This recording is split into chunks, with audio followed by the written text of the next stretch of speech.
Hello everyone, I'm Typhoon.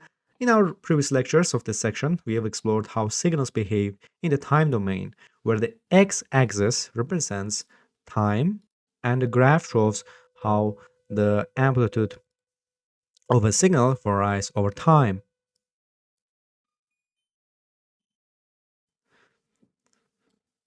Now, while this perspective is useful, it's not always the most informative way to understand complex signals like music, speech, or radio transmission. Many real-world signals are composed of a mix of frequencies that evolve simultaneously. To dissect these goals, we need a new lens, the frequency domain. The frequency domain is a way of visualizing signals by plotting frequency on the x-axis instead of a time. So instead of showing the signal's shape, the graph shows which frequencies are present and their relative strengths or amplitudes. This view allows us to break down complex signals into their consistent frequencies. For example, a pure tone, like the one generated here and earlier in this section, this will appear as a single spike in the frequency domain, corresponding to its specific frequency.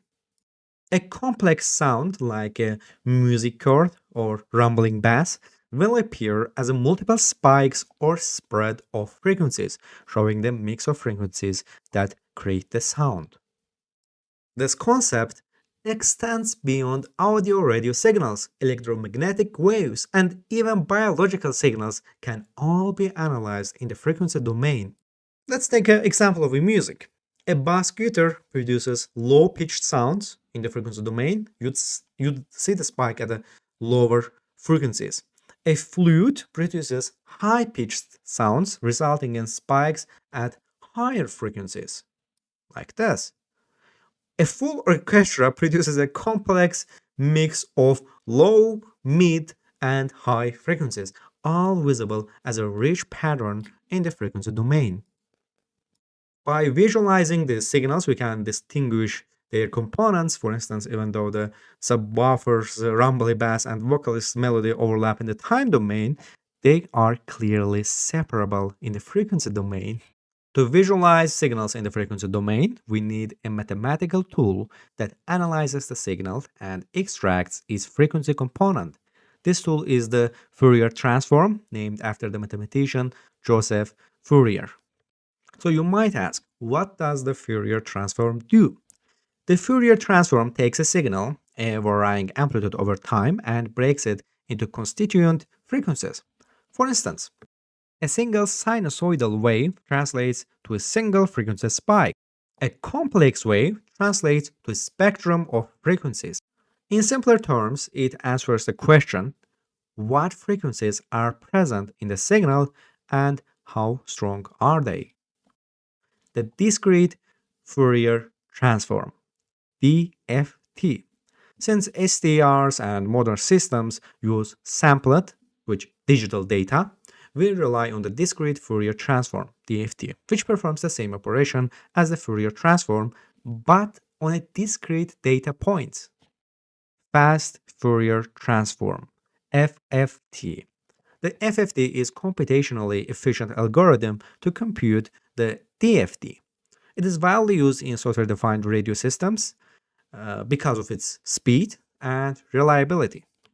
In an SDR, the process of analyzing a signal in the frequency domain typically follows three steps. The first is signal sampling. The SDR captures a continuous radio signal and converts it into discrete samples. Fourier transform. The sampled signal is processed using an FFT, revealing its frequency components. Third is the visualization. The frequency data is plotted, showing the strength of each frequency component. By analyzing the frequency domain, you can identify active frequencies like radio channels, filter unwanted signals or noise, extract useful information from a crowded spectrum. This capability is what makes SDRs so powerful. They can isolate, identify, and manipulate signals with remarkable precision. To further deepen our understanding of the frequency domain, let's visualize a simple tone's frequency spectrum using a flow graph. This will allow us to simultaneously observe how the signal behaves in both the time domain and the frequency domain. And here we will start with our existing project we created in our previous lecture. We will open the flow graph you created previously, and let's save it under a new name. Let's name it the signal tone FFT. Okay, save as.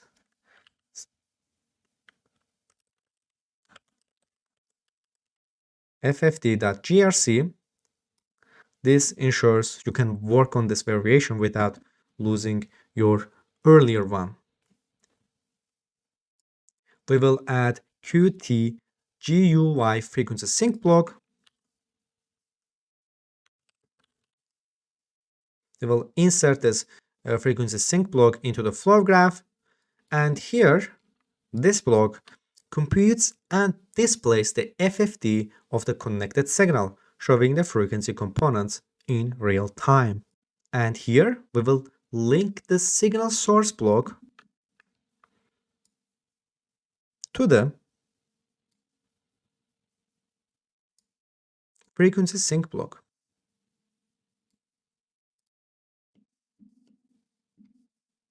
And here, when you connect these blocks, you will notice a red arrow indicating a mismatch in input and output types. And to fix this, we will set the type parameter of the frequency sync block to a float. And we will also set the spectrum width parameter to half. Let's save this, click OK, and that's it. And we will verify the flow graph layout. The flow graph should now resemble this, a combination of the signal source, graphical user interface blocks for the time domain and frequency domain. And when we run it, here, it's also for the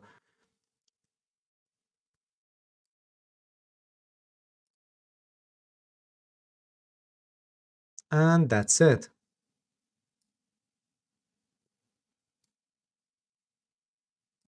And when we executed this flow graph, you should see a time domain plot, the frequency domain plot. Here you can see the displaying a spike representing the tone's frequency.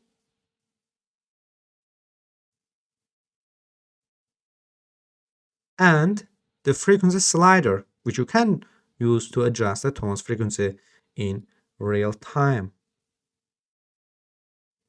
Here, 8.16, it's the same.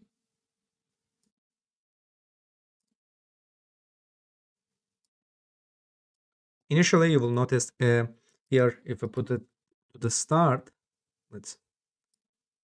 and here you will notice a single spike in the frequency domain plot near the left side, corresponding to signal's frequency. In this case, the default is 0.5 kilohertz, and here, if we go to there, you can see the 0.5 kilohertz minus 33.55 decibels. Now, to get a clear view of the spike, we will zoom in by clicking and dragging a box around the spike, and you will find the spike located precisely at 0.50 kilohertz, which corresponds to 500 hertz.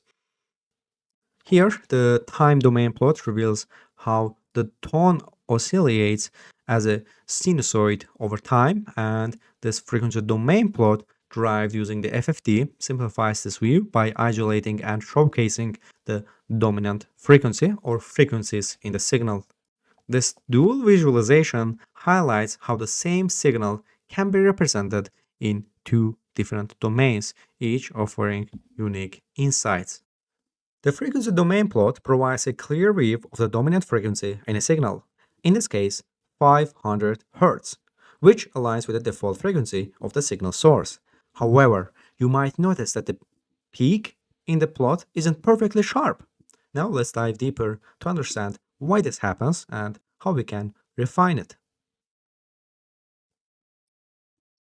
And here, the spike in the frequency plot appears at 500 Hz, but it's not isolated to an exact point. Instead, it shows some signal presence between approximately 400 Hz and 600 Hz. So this spread isn't because the tone contains multiple frequencies, rather it's due to the approximate nature of the FFT algorithm. The fast Fourier transform isn't an exact representation. It's a numerical approximation with inherent limitations influenced by parameters like FFT size and windowing. To validate and refine the frequency domain plot, we will need to access the FFT control panel. We will use middle mouse button or on the scroll wheel to click anywhere in the frequency plot. In the context menu that appears, we will select the control panel. And here we will locate the FFT size drop-down menu in the control options. And you will see values ranging from the 32 to 32,768. And we will change the FFT size to 4096.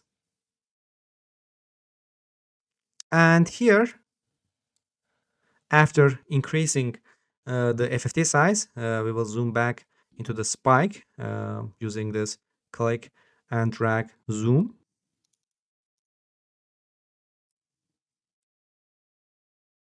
And here the spike at, here, let's zoom it better. So the spike at 500 Hz will now appear narrower, spanning approximately like 470 Hz to 530 Hz. A larger FFT size results in a more accurate and sharper frequency representation. Here. Increasing the FFT size might help you in most scenarios, but it has trade-offs. The first is computation. This increased precision comes at a cost. Your CPU must perform more calculations, which could slow down processing, especially for real-time signals. But a larger FFT size provides more precise frequency resolution, reducing the spread of the spike. And for the experimentation side, you need to try the different FFT size, and here I choose the